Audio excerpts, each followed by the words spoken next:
Hello, students. Hi, how are you? I hope that you are fine, safe, and healthy. A very warm welcome to our YouTube channel, Pawan Science and Maths Lab.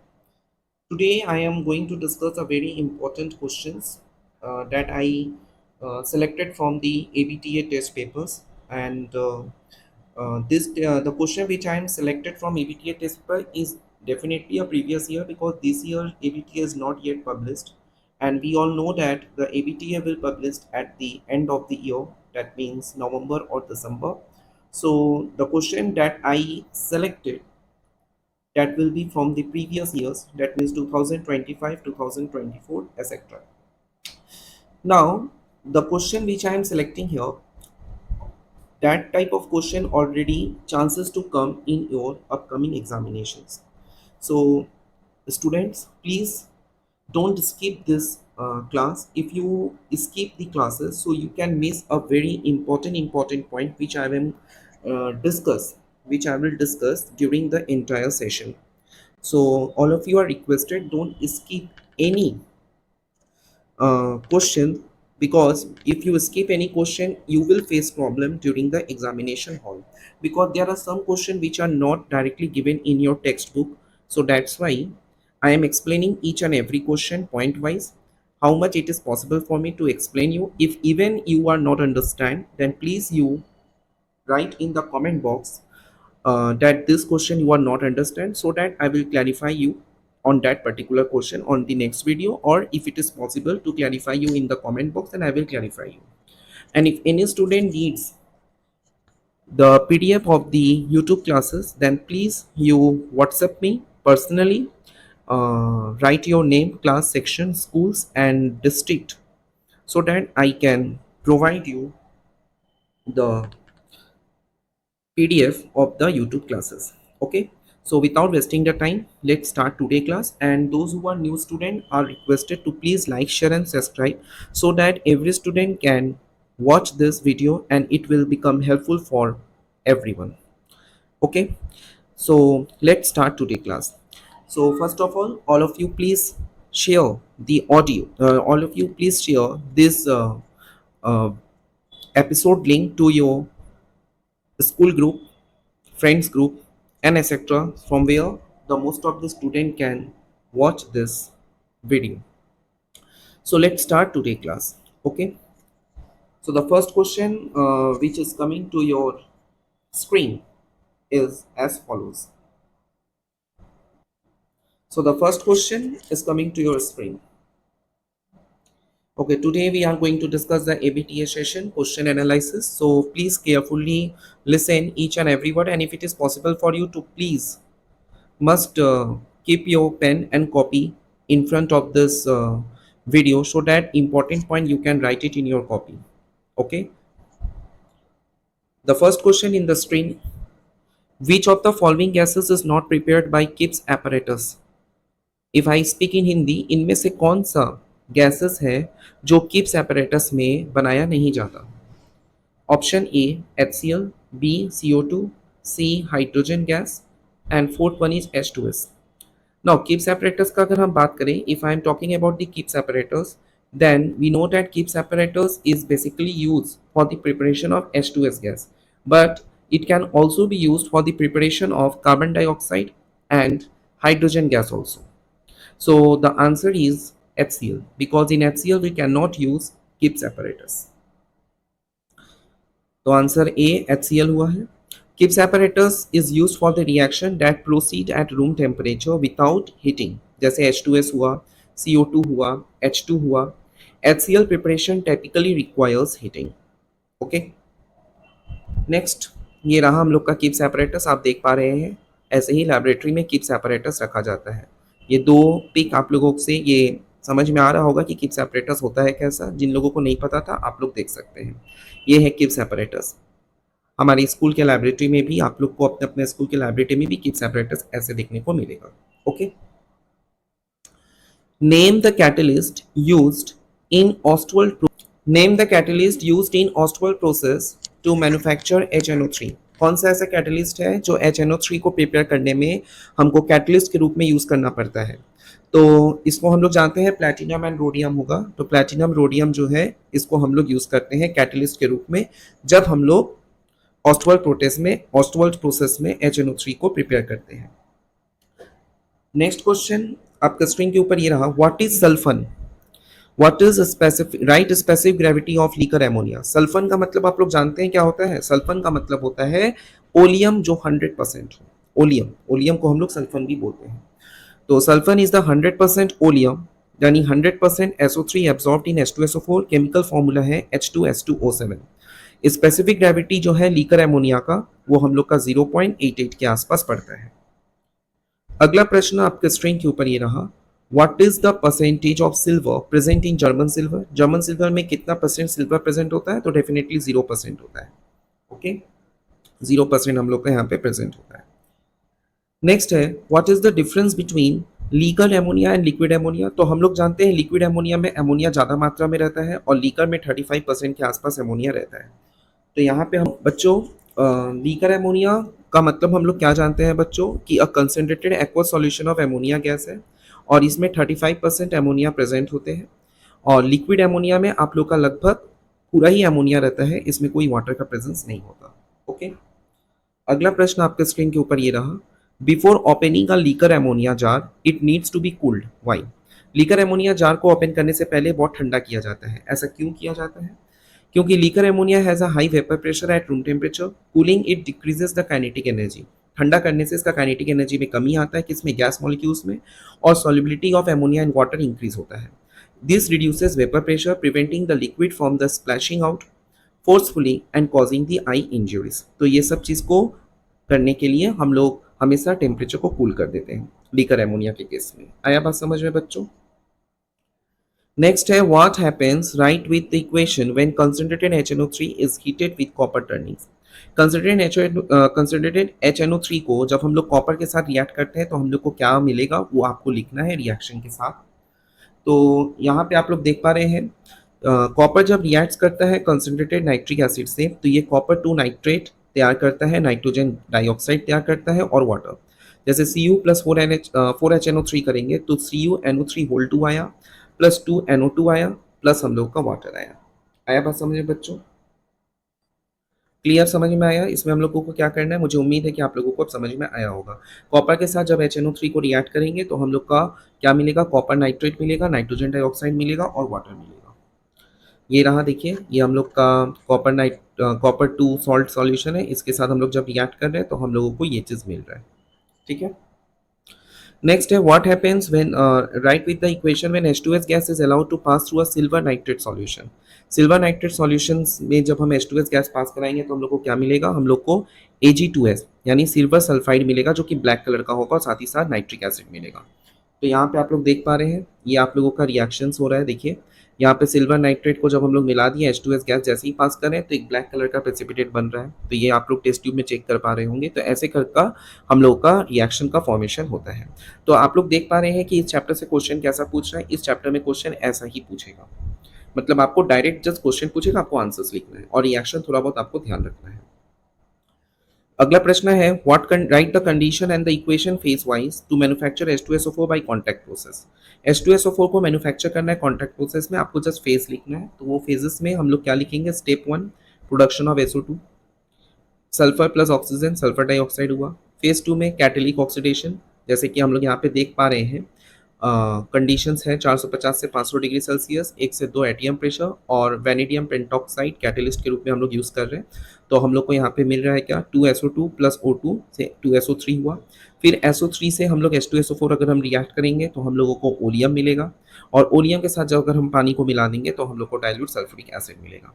Okay, मुझे उम्मीद है कि आपको ये समझ में आया होगा। तो बस उसको आपको याद रखना है। Which gases turns natural reagents brown in contact, कौन से गैस है जिससे नेचुरल रिएजेंट जो है मतलब कि कलर जो है तुम्हारा ब्राउन कलर का फॉर्म करता है कॉन्टैक्ट में। तो हम लोग नेचुरल रिएजेंट एमोनिया में हम लोग क्वेश्चन में क्या बोला है, which gases turns natural reagent brown in contact. ऐसा कौन सा गैसेस है जहाँ पे नेचुरल रिएजेंट जो है वो ब्राउन कलर में शो कर देता है। तो हम लोग को पता है वो NH3 है, एमोनिया है, क्योंकि एमोनिया में हम लोग नेचुरल रिएजेंट पढ़े हैं।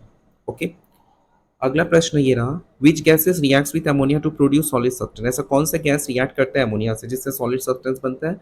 तो मुझे पता है कि हम लोग बेसिक नेचर में पढ़े थे कि जब कभी भी हम लोग HCl गैस को अमोनिया गैस के साथ रिएक्ट करवाते हैं तो मुझे मिलता है NH4Cl, एक डेंस वाइट फ्यूम का फॉर्मेशन होता है। तो डेफिनेटली हम लोग का HCl गैस होगा NH4Cl, जो कि एक डेंस वाइट फ्यूम का सॉल्यूशन फॉर्म होता है।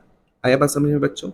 तो ऐसे ही आप लोगों का बोर्ड एग्जाम में भी क्वेश्चंस आएगा, स्कूल के सेंटअप में प्री टेस्ट में भी ऐसा ही क्वेश्चन आएगा।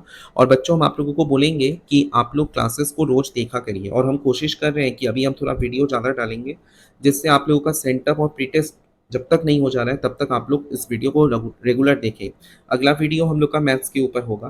तो मैथ्स के ऊपर हमने जो वीडियो सेलेक्ट किया है, मतलब जो क्लासेस हमने किया है, हम आप लोग को आज ही बोल दे रहे हैं कि कौन से टॉपिक के ऊपर वीडियो आने वाला है। अगला जो हम लोग का मैथ्स का वीडियो अपलोड होगा वो डेफिनेटली हम लोगों का मेंसुरेशन पार्ट से है, यानी कोन, स्फीयर, आपका सिलेंडर, ये सब मिला जुला क्वेश्चंस आपको देखने को मिलेगा, मतलब मेंसुरेशन पार्ट से है। तो जरूर उसको देखिएगा। और देखिए साइंस सब्जेक्ट ऐसा है बच्चों, अगर आप स्किप करके देखिएगा ना तो आपको कुछ भी नहीं समझ में आएगा। तो स्किप करके नहीं देखना है, या तो आप पूरा देखिए या तो मत देखिए। स्किप करके देख के फिर आप बोलेंगे सर आपने ये क्वेश्चन बताया नहीं, इसको ऐसे करना था, आपने कहा नहीं, तो वो मुझे सुनना भी नहीं है और ना हम सुनना वैसा चाहते हैं। या तो आप वीडियो देखिए पूरा बिना स्किप किए, और या तो मत देखिए। इसीलिए कह रहे हैं, और हम क्वेश्चन वैसा ही करवा रहे हैं जैसा आपका एग्जाम में क्वेश्चंस आने वाला है। तो हम वैसा क्वेश्चन नहीं करा रहे क्योंकि उतना टफ टफ उतना हाई लेवल का क्वेश्चन करा के कोई मतलब नहीं है जो एग्जाम में आएगा नहीं। तो एग्जाम में जैसे आने का चांसेस है पेपर में, हम वैसा ही क्वेश्चन करा रहे हैं जिससे आप लोगों को टाइम वेस्ट ना हो। आया बात समझ में? बस हम आप लोगों से एक ही चीज़ कहेंगे कि आप लोग किताब को अच्छे से पढ़िए, क्योंकि चैप्टर डिस्कस कर पाना समय नहीं है यूट्यूब में, हम केवल प्रैक्टिस सेशन ही करवाएंगे। तो इसीलिए कह रहे हैं चैप्टर्स आप लोग पढ़ के रखिए। जो भी वीडियो आने वाला है उसके एक दिन पहले हम यूट्यूब में ऑलरेडी पोस्ट कर देते हैं कि अगले दिन आपका कौन सा वीडियो आने वाला है या कौन सा क्वेश्चन हम लोग करवाएंगे। जैसे कल हमने ऑलरेडी पोस्ट कर दिया था ग्रुप में कि कल फिजिकल साइंस का ABTA का सॉल्व होगा, तो आप लोग पढ़ के रखिएगा, ये भी हम बोल दिए थे। तो ऐसे ही हम आप लोगों को यूट्यूब में पोस्ट करके एक दिन पहले बता देंगे जिससे आप लोग रिवाइज करके रखिए और अगले दिन आपको वीडियो देखने को मिलेगा। आया बात समझ में? अगला प्रश्न ये रहा, write the condition and equation for the preparation of ammonia gas in the laboratory. Laboratory में अमोनिया गैस प्रिपेयर करने के लिए वही है, कैल्शियम हाइड्रोक्साइड्स के साथ रिएक्ट करते हैं NH4Cl, तो हम लोगों को अमोनिया गैस मिलता है, सॉल्ट मिलता है, वाटर मिलता है। तो वही चीज़ इसमें आपको देखने को मिला है। देखिए, a mixture of ammonia chloride and slaked lime is 2:1 और 3:1 हो सकता है बाय द मास, वो मास के ऊपर डिपेंड है। तो 2NH4Cl के साथ CaOH2 कैल्शियम हाइड्रोक्साइड या स्लेट लाइम को मिला है, तो हम लोग को कैल्शियम क्लोराइड सॉल्ट मिला, वाटर मिला और अमोनिया गैस मिला। अगला प्रश्न है, why H2SO4 is not prepared directly dissolving SO3 in water. H2SO4 directly क्यों नहीं होता है प्रिपेयर? मतलब H2SO4 जो है, जब हम SO3 को वाटर के साथ रिएक्ट कर रहे हैं तो हम लोग को H2SO4 डायरेक्टली क्यों नहीं मिलता? क्योंकि SO3 is directly in water is highly exothermic reaction, बहुत ज़्यादा हीट वो छोड़ता है। It produces a dense fog of sulphuric acid droplets which is very difficult to condense, बहुत ही डिफिकल्ट हो जाता है। इसीलिए हम लोग, और एक्सप्लोसिव भी बहुत होता है, इसीलिए हम लोग SO3 को डायरेक्टली, SO3 से हम H2SO4 नहीं पाते। Mention the condition and equation for industrial production of urea. अपने लोगों ने ये क्वेश्चन कई बार इंपॉर्टेंट बोला है। यूरिया आपका आएगा ही आएगा। पहले हम लोग क्या करेंगे बच्चों, अमोनिया के साथ कार्बन डाइऑक्साइड मिलाएंगे, अमोनियम कार्बोनेट मिलेगा। उस अमोनियम कार्बोनेट को अगर हम फिर हीट करें या डिकम्पोज करें तो डेफिनेटली वो स्प्लिट होकर यूरिया आपको देगा ही देगा। तो वही चीज़ यहाँ पे बोला गया है, अमोनिया को कार्बन डाइऑक्साइड के साथ मिला है, अमोनियम कार्बोनेट मिला, फिर उसको अगर हम लोग फर्दर डिकम्पोज किए तो हम लोग को यूरिया और वाटर मिल रहा है। ये आप लोगों का स्टेटमेंट है। ऐसे ही आपको एग्जाम में भी लिखना है। एग्जाम में कोई इतना बड़ा हिस्ट्री नहीं लिखना है 3 नंबर का मार्क्स में। आप लोगों को केवल इतना ही टू द पॉइंट आंसर देना है, जैसे हम आप लोगों को आंसर फॉर्मेट दिखा रहे हैं। ओके, तो यूरिया वैसे भी बहुत ज़्यादा इंपॉर्टेंट है, तो आप लोगों के लिए भी ये बहुत ज़्यादा महत्वपूर्ण है। ओके, अगला है, right the different step for the preparation of HNO3 by Ostwald process with the conditions and equations. Ostwald process का आपको पूरा स्टेप बाय स्टेप लिखना है कि क्या HNO3 कैसे प्रिपेयर हो रहा है। तो पहले हम लोग को पता है नाइट्रिक ऑक्साइड बनता है, फिर नाइट्रोजन डाइऑक्साइड बनता है, फिर उसके बाद HNO3 हम लोग का फॉर्मेशन होता है। तो उस तरीका से आपको यहाँ पे करना है। जैसे कि देखिए, अमोनिया से पहले नाइट्रिक ऑक्साइड बन गया, फिर उसके बाद नाइट्रोजन डाइऑक्साइड बना, NO के साथ O2 मिला है, नाइट्रोजन डाइऑक्साइड, फिर नाइट्रोजन डाइऑक्साइड को वापस हम लोग 4HNO3 पा रहे हैं। तो ये आप लोग का पूरा रिएक्शंस है। किसी को अगर PDF चाहिए तो मुझे कमेंट बॉक्स में जरूर मैसेज कीजिए, हम आप लोगों को PDF जरूर शेयर कर देंगे। ओके। और बच्चों, अगर आपको ये क्लास अच्छा लग रहा है तो लाइक, शेयर और सब्सक्राइब कीजिए, जिससे और भी बच्चे चैनल से जुड़ सके एवं भरपूर लाभ उठा सके। और हम कोशिश करेंगे कि हर एक सेशन 20 मिनट से ज़्यादा ना हो, जिससे आप लोगों को भी बोर फील ना हो। हम लोग टू दी पॉइंट केवल क्वेश्चन आंसर डिस्कस करेंगे बच्चों। ओके। और हम आप लोगों को एक चीज़ कह दें, राखी स्पेशल सेशन हम लोग करने जा रहे हैं यूट्यूब पर। तो फिजिकल साइंस का हमने ये डिसीजन लिया है कि क्योंकि राखी एक त्यौहार है और हम चाहते हैं कि आप लोग राखी में भी इस तरीक़ा से पढ़ाई कीजिए कि अगले साल जब राखी आए तो आप लोग 11 क्लास में हो, कोई साइंस लेकर पढ़ रहा हो, कोई कॉमर्स लेकर पढ़ रहा हो, कोई आर्ट्स लेकर पढ़ रहा हो, लेकिन सबका मार्क्स अच्छा है, अच्छे नंबर से पास करें। तो राखी स्पेशल में हमने ये डिसीजन लिया है कि माध्यमिक 2017 से लेकर 2026 तक का इस चैप्टर का जितना भी क्वेश्चंस है हम लोग डिस्कस करेंगे। ओके। ऐसे ही क्वेश्चन आंसर्स के फॉर्मेट में। आया बात समझ में? तो ये आप लोगों के लिए गिफ्ट है राखी स्पेशल। राखी के दिन किसी भी समय आपके लिए ये वीडियो अपलोड होगा और आप लोग देख पाइएगा। राखी स्पेशल क्लासेस होंगे जिसमें हम लोग, रक्षाबंधन स्पेशल क्लासेस होंगे जिसमें हम लोग माध्यमिक 2017 से लेकर 2026 तक का जितना भी क्वेश्चंस आया हुआ है इस इनऑर्गेनिक केमिस्ट्री से, हर एक क्वेश्चन को हम लोग पढ़ेंगे और अच्छे से समझेंगे। तो मिस मत कीजिएगा। और हाँ, वो वीडियो जो होगा वो केवल एक दिन के लिए वैलिड होगा बच्चों, उसके बाद हम यूट्यूब से उसको डिलीट कर देंगे। आया बात समझ में? तो उस दिन आप लोगों को देखना जरूर है। ज़्यादा से ज़्यादा 30 से 40 मिनट का होगा, उससे ज़्यादा हम लेंदी करेंगे नहीं, क्योंकि देखिए मेरा मानना ये है एक बच्चा का कंसंट्रेशन 45 मिनट से ज़्यादा गेन नहीं कर सकता। तो इसीलिए हम कोशिश करते हैं हमेशा वीडियो जब भी आप लोग की अपलोड करते हैं 30 मिनट, 35 मिनट, 1 घंटा के ऊपर उतना हम नहीं करते हैं। ठीक है। तो मेरा अभी तो 20 से 30 मिनट के बीच में ही हम लोग का वीडियो चलता है। ओके। तो राखी स्पेशल आप लोग के लिए स्पेशल गिफ्ट। नेक्स्ट है, which compound is suitable for drawing ammonia gas. ऐसा कौन सा कंपाउंड है जो एमोनिया गैस को सुखा देता है? तो यहाँ पे हम लोग देख पा रहे हैं बेसिक में कौन है, CaO है। और CaO हम लोग का बेस्ट भी है, जिसको हम लोग क्विक लाइन बोलते हैं। तो CaO हम लोग का होगा। एमोनिया बेसिक है तो ये reacts with acidic drawing agents रहेगा, जैसे कि फॉस्फोरस पेंटॉक्साइड कॉन्सनट्रेटेड एस्टेसोफोर को हम लोग नहीं यूज़ कर सकते। CaCl2 भी कभी कभी कॉम्प्लेक्स फॉर्म कर देता है, इसीलिए हम लोग CaO को यूज़ करते हैं। अगला प्रश्न है, right the equation and the condition for the preparation of nitrogen in the laboratory. Nitrogen को प्रिपेयर करना है लैबोरेटरी में, तो हम लोग जानते ही हैं बच्चों कैसे हम लोग किए थे। हमने ऑलरेडी क्लास में भी डिस्कस किया है कि हम लोग नाइट्रोजन का प्रिपरेशन कैसे करते हैं। तो यहाँ पे हम लोग देख पा रहे हैं कि सोडियम नाइट्राइट के साथ अगर हम अमोनियम क्लोराइड को मिला दें तो हम लोगों को NH4NO2 और NaCl मिलेगा। अब NH4NO2 को फर्दर अगर हीट करें तो नाइट्रोजन गैस हमको मिलेगा। ये जस्ट बेसिक क्वेश्चन है। आया बात समझ में? तो जस्ट ऐसे ही आपको लिखना है। अगला प्रश्न आपके स्क्रीन के ऊपर ये रहा, is the aqua solution of ammonia acidic और बेसिक इन नेचर। तो aqua solution of ammonia acidic होता है कि बेसिक होता है, ये आपको बताना है। तो डेफिनेटली हम लोग का वो बेसिक होगा, क्योंकि एमोनिया डिसॉल्व होता है पानी में, अमोनियम हाइड्रोक्साइड बनाता है जो कि फर्दर डिसोसिएट्स हो जाता है OH माइनस आयंस में, जिसमें रेड लिटमस पेपर जो है वो ब्लू कलर शो करता है। तो ये डेफिनेटली हम लोग का बेसिक नेचर का है। अगला प्रश्न आपके स्क्रीन के ऊपर ये रहा बच्चों, which gas is use to create very low temperature in cold storage. कौन सा गैस जो है कोल्ड स्टोरेज में बहुत ही कम टेम्परेचर में हम लोग यूज करते हैं? Liquid ammonia. हम लोग जानते हैं, अभी हम लोग पढ़ के आए हैं, ये रेफ्रिजरेंट में यूज होता है because high latent heat of vaporisation उसमें रहते हैं। आया बात समझ में?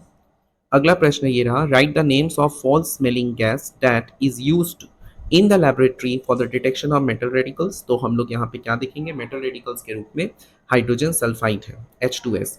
ये हम लोग का स्मेल ऑफ रोटेन एग्स है and use for the precipitate metal sulphides in the qualitative analysis. तो यहाँ पे हम लोग का H2S गैस को हम लोग यूज करते हैं, जिसमें रोटेन एग्स है। और हम लोग को भी पता है बच्चों कि रोटेन एग के केस में ऑलरेडी हम लोग का पंजेंट स्मेल और बहुत ही ज़्यादा पॉइजनस गैस भी है, तो इसलिए ऐसा यहाँ पे कहा गया है। ओके।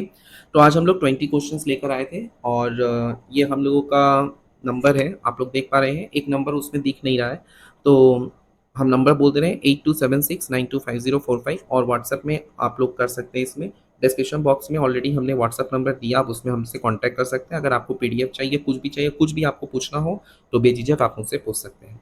ओके, तो बच्चों कैसा लगा आज का सेशन और आपको 20 में कितना मिला जरूर कमेंट बॉक्स में बताइएगा। और आज का सेशन कैसा था, अगर आप लोग चाहते हैं कि ये आप लोग के लिए बहुत अच्छा लग रहा है, बहुत बेनिफिशियल है, तो हम ऐसा और भी क्लासेस आप लोगों के लिए लेने के लिए तैयार है। बस आप लोगों को रिप्लाई देना है कि सर क्लास ओके है, ऐसा ही आप करवाइए। ओके, तो रक्षाबंधन स्पेशल हम लोग फिजिकल साइंस का पूरा 10 ईयर्स का क्वेश्चन पेपर डिस्कस करेंगे माध्यमिक का, जो कि हम लोगों का इसी चैप्टर से होगा। ओके, तो मिलते हैं अगले एपिसोड में। तब तक के लिए अच्छे रहिए, स्वस्थ रहिए, अपना ध्यान रखें, अपने फैमिली का ध्यान रखिए, अपना पढ़ाई अच्छे से कीजिए, क्योंकि प्री टेस्ट और सेंट अप आने वाले 2-3 महीना में आप लोगों का हो जाएगा, फिर बोर्ड्स है। और हाँ बच्चों, बोर्ड्स के पहले हम जितना भी वीडियो अपलोड करेंगे ना, सभी इंपॉर्टेंट होगा, तो सबको देखिएगा जरूर, स्किप मत कीजिएगा। ओके, तो बच्चों प्लीज़ लाइक शेयर और सब्सक्राइब कीजिए। इतना मेहनत करके लिए आपके लिए पीपीटी बनाना, फिर अरेंज करना, फिर ट्रांसलेट करना, फिर एक्सप्लेनेशन देना, यहाँ तक कि ये रिएक्शन जानते हैं लिखने में कितना तकलीफ होता है।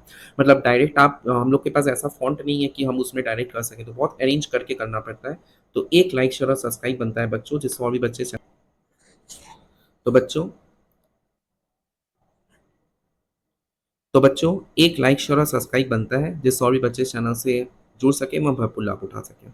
तो बच्चों मिलते हैं अगले एपिसोड में, तब तक के लिए अच्छे रहिए, स्वस्थ रहिए, अपना ध्यान रखिए, फैमिली का ध्यान रखिए और सबका ख्याल रखिए। और हाँ, वीडियो को 2 बार 3 बार जरूर देखिएगा, अगर आपको नहीं समझ में आ रहा है उसके बाद हमको कमेंट बॉक्स में दीजिएगा। और हाँ, जितना भी हम आंसर डिस्कस किए उसको एक कॉपी में लिख लीजिए, क्योंकि एग्जाम के पहले आप इतना वीडियो देख नहीं पाइएगा, आपके पास कॉपी में लिखा रहेगा नोट्स फॉर्म में, तो वही आपका काम रहेगा। Okay, thank you very much, keep watching our YouTube channel Pawan science and maths lab. Okay, good night, शुभ रात्रि।